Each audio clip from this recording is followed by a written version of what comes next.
Assalamualaikum dan selamat sejahtera. Saya Cikgu Amir. Bertemu kita kembali dalam pelajaran Bahasa Inggeris. Hari ini kita akan belajar satu topik baharu iaitu topik Continuous Tense. Tanpa membuang masa, jom kita belajar dengan lebih mendalam berkenaan dengan topik kita pada hari ini. Kita mulai pelajaran kita pada hari ini dengan mengetahui perkara yang ada di dalam Continuous Tense iaitu verb to be. Terdapat 5 verb to be yang kita akan pelajari, iaitu am, is, are, was dan were. Verb to be am, is dan are merupakan verb to be kepada present continuous tense, manakala verb to be was dan were pula merupakan verb to be kepada past continuous tense. Seterusnya, kita akan mempelajari peraturan yang ada dalam continuous tense. Dalam continuous tense, kita akan menggunakan verb to be iaitu am, is, are, was atau were disusuli dengan kata kerja yang di belakangnya ditambah perkataan I, and dan G. Sebagai contoh, I am reading a book. She is reading a book. They were running at the field yesterday. Peraturan seterusnya, kita akan menggunakan verb to be am khas untuk kata ganti diri I sahaja. Sebagai contoh, I am eating a banana. Peraturan seterusnya, kita akan menggunakan verb to be is atau was untuk kata nama yang seorang.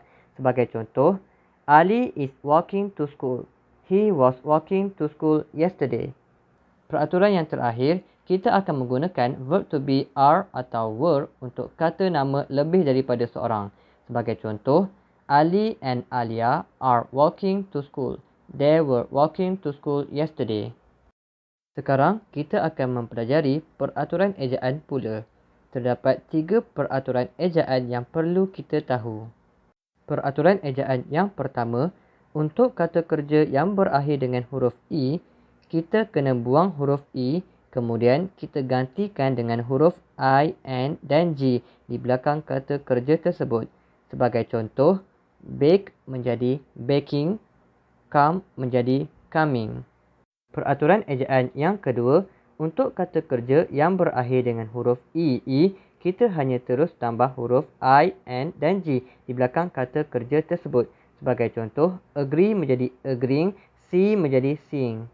Peraturan ejaan yang terakhir, untuk kata kerja yang berakhir dengan huruf I, gantikan huruf I, tersebut dengan huruf Y dan tambah huruf I, N dan G di belakang kata kerja tersebut.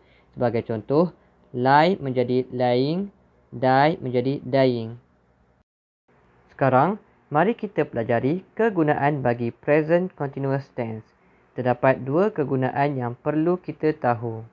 Kegunaan pertama adalah untuk menunjukkan perbuatan yang masih lagi berlaku ketika sedang bercakap. Sebagai contoh, Father is washing his car now. I am writing a letter.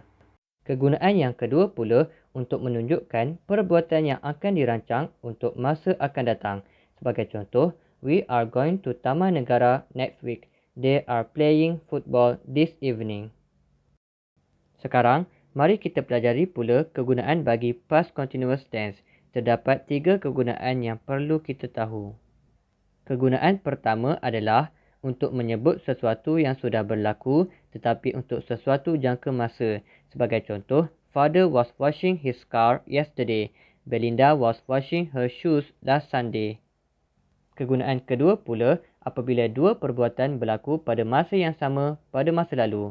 Sebagai contoh, while I was eating my food, my brother was watching the video. Kegunaan yang terakhir pula apabila satu perbuatan terjadi diikuti oleh perbuatan yang lain berlaku pada masa yang lalu. Kata kerja tersebut berbentuk simple past tense. Sebagai contoh, the girl was running to her car when she fell down. I was talking to my mother when the doorbell rang. Berakhir sudah video pelajaran kita pada hari ini. Diharap murid-murid mendapat sedikit sebanyak input-input yang berguna dan dapat menggunakan input-input tersebut dengan baik. Cikgu akhiri dengan wabillahi taufiq wal hidayah. Wassalamualaikum warahmatullahi wabarakatuh. Sekian, terima kasih.